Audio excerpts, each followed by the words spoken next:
All right, Algebra 2, what I want to do is finish up our notes in 6.4, which was graphing square root functions and also graphing cube root functions. So if we take a look at what we were working on yesterday, we already had written down what the parent function or what a basic function looks like for the cube root of x. And as opposed to the square root of x, the cube root of x actually extended to the right and to the left, as you can see here, kind of made like an S shape. And the domain was all real numbers and the range was all real numbers. So all we're going to do is go over some examples of graphing these types of functions. And remember again that the transformations that we've talked about over and over again, like shifting left, right, up, down, is really just going to be extending the parent function and changing that basic shape in some way. So we're going to take that parent function, and if we shift it left or right, we're basically going to be taking that and moving it left or moving it right, or moving it up and down or all around here. Or maybe if we have a negative involved, if we have a negative a value, we could flip it, right? So that it's not an S shape anymore. It reflects over the x-axis. Now it kind of looks like a Z shape. It could look like this. And then on top of that, there could be, you know, a vertical stretch as well. So maybe we stretch it out. And now I've stretched it out. Here, let's see if we can do stretch out by a factor of 2. There we go. This would be like a stretch of 2, because instead of these intermediate points kind of going, it's not quite 2 actually. Let me try that again. Right, this is kind of double what the parent function was, but you get the idea, is that we're going to be able to stretch this vertically, we're going to shift it left and right, we could flip it, that kind of stuff. So I want you to go to the example on the back side of your sheet, where it really just says graph cube root function, and there's nothing there. And so we're going to put in a function that we're going to base this off of. So let's just use one here. Let's say that f of x equals, let's use, let's just say 2 times the cube root of, we're going to say x plus 1, and then at the end of this thing we're going to say minus 3. Okay, so there's a variation. We have a horizontal shift, right? We can certainly list off the things that we're seeing here, right? Since I have a plus 1 inside of that root right next to the input x, if I plus 1 there, that's going to mean I have a shift 1 to the left, right? I know I'm going to have that. I'm going to take, I have a vertical shift, right? That minus 3 at the end means I have a vertical shift down. So I have a shift 3 down.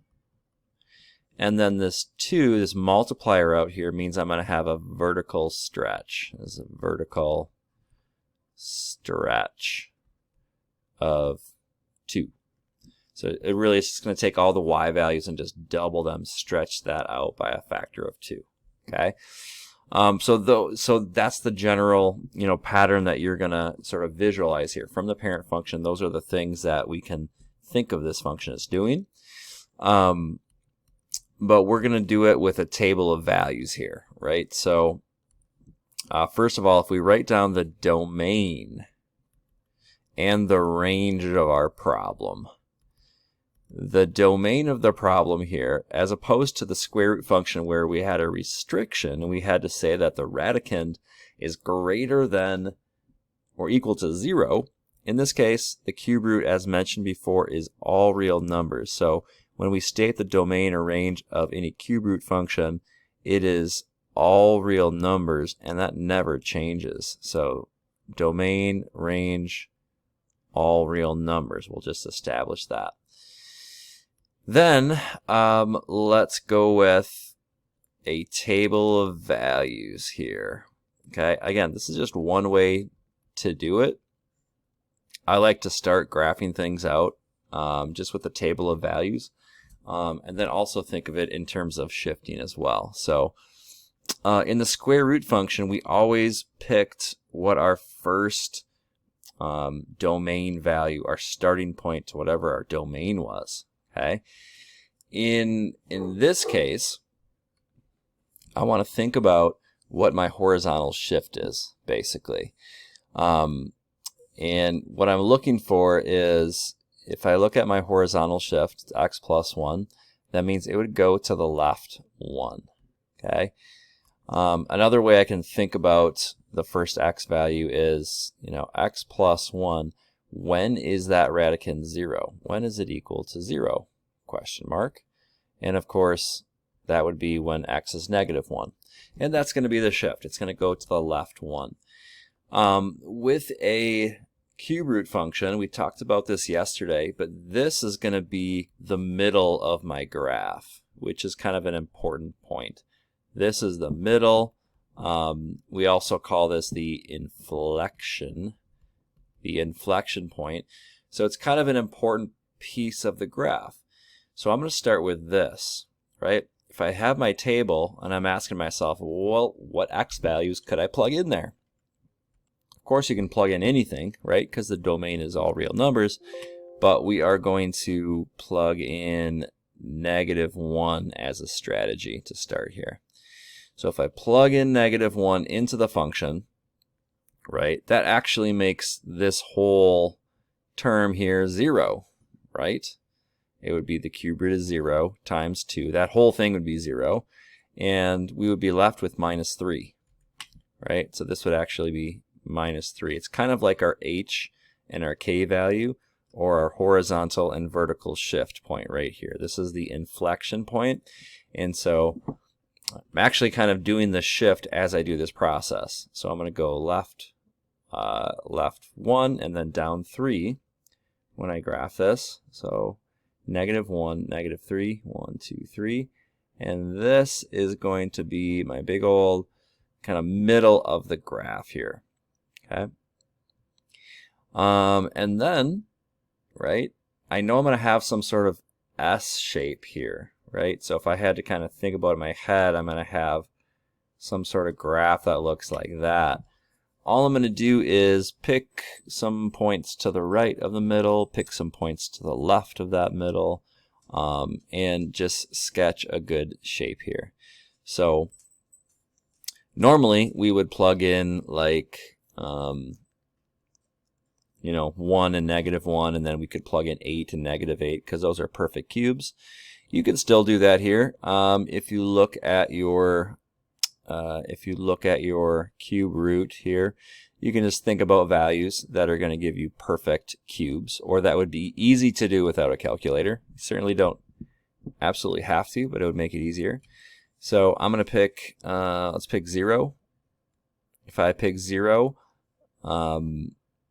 really I can just plug in 0. So if I say, all right, let's just do it the old-fashioned way. F of 0. If I plug in 0, I get 2 times the cube root of, and I plug in 0 there, plus 1, minus 3. Well, that would be 2 times the cube root of 1 minus 3. Cube root of 1 is 1. So this is really just 2 minus 3, which is -1. So 0 goes to -1. So there's another point. So 0 goes to -1, and that's right here. Okay.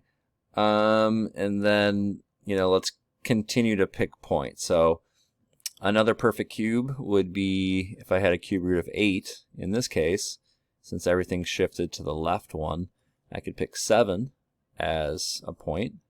If I pick 7, right, then I can figure out what that output is as well, right? So let's do that one as well by hand. F of 7 would be 2 times the cube root of 7 plus 1, which is 8, minus 3. So this would be 2 times cube root of 8 is 2, minus 3.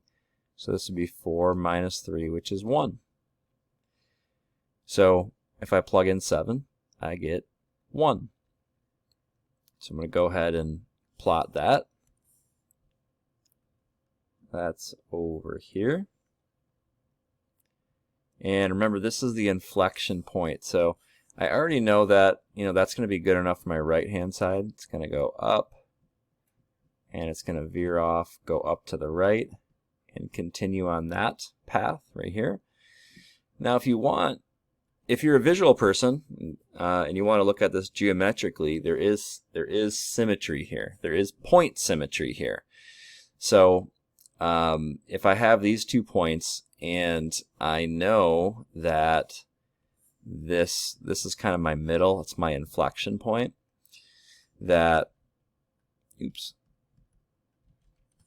that this point is going to be symmetrical, right? So this point will be symmetrical. If I go down, it's going to be the same thing right there. Okay, so you could look at it geometrically and say, that's going to be symmetrical, right? And I would say it's fine if you do that. I think that's a good way to see a pattern. So I don't mind if you do that. That means that if I look at my grid here, I know this point is going to exist. And if I look at the coordinates there, that just means that -2 went to 1, 2, 3, 4, 5, -5. Okay, so you could do it like that. You could also just plug in -2, because -2 plus 1 is -1, and that also is a perfect cube. Okay. If we did the same method over here and said, well, let's look at the little symmetry here, right? I could go, let's see, I went down 1, 2, 3, 4, and then over 1, 2, 3, 4, 5, 6, 7, 8, down 4 over 8. And so I'm going to go over 8, down 4, 1, 2, 3, 4, 5, 6, 7, 8, down 4, 1, 2, 3, 4. I could say, this point right here is going to be symmetrical right there. So there's the point right there, which means that in this case, -9 went to 1, 2, 3, 4, 5, 6, 7. -9 went to -7. So -7. And so now I have a table of values, and I'm going to finish up sketching this graph here. And that is it. Okay, so there's really multiple ways that you can graph cube root functions. I showed you kind of one method, but there's a lot of variations there. For sure, you want to be able to look at this pattern and note kind of the general translations and transformations that occur from the parent function, that we have a shift left, we have a shift down, we have a vertical stretch from there. You want to be able to identify the domain and range here. You want to understand that we can just make a table of values to generate points on the graph that can make our graph, and we can sketch it. Feel free to, as you go through these problems, to use your graphing calculator as well, right, to kind of speed up some of this process. Again, I'm going to encourage you just to do some mental math here, and really just to think about where the inflection point is, and think about what points would be useful to plug in to your table. Maybe even kind of use that idea of symmetry to continue speeding up the process and seeing those patterns. But keep in mind that you can just manually plug in as many points as you want for x and get y values. Okay, we've only plugged in x values that give us nice whole number results, but of course there's a lot of decimal solutions in there as well. So I'm just gonna show you again, your graphing calculator you have. And we've been talking about all the different features and kind of utilizing that information. Feel free to use it. I'm going to encourage you to use points and try to figure out good points and not necessarily use this feature. But it's not a bad idea to use it once in a while and maybe check your answers and speed the process up after you've been doing a bunch of them. Okay, so just like we talked about in other chapters, you can certainly write the function, right? You can write the whatever we're trying to graph in the graphing calculator, and you can see our table. So first of all, well, we could graph it. We could graph it and just see if the graph that we got on our paper looks like what the graphing calculator has. And we could look at the table of values as well, right? So now we can see every single solution that we have here. We see the ones that we handpicked, which was, you can see that -1 went to -3. You can see another good one in here, -2 went to -5. We used that one as well. Basically, all the ones that were whole numbers, we managed to handpick out there. But of course, there's lots of different solutions here, and there's nothing wrong necessarily with plotting points that have decimals in them. It's not like you can't plot a solution that's a decimal or a fractional value. But just keep in mind that you have these features. And that's it for graphing a cube root function. So again, make sure you understand how the shifts work, domain and range. We're making a table of values. Again, try to pick values that you can do without the graphing calculator and think through that, but know that you do or can use that to check your answers, right?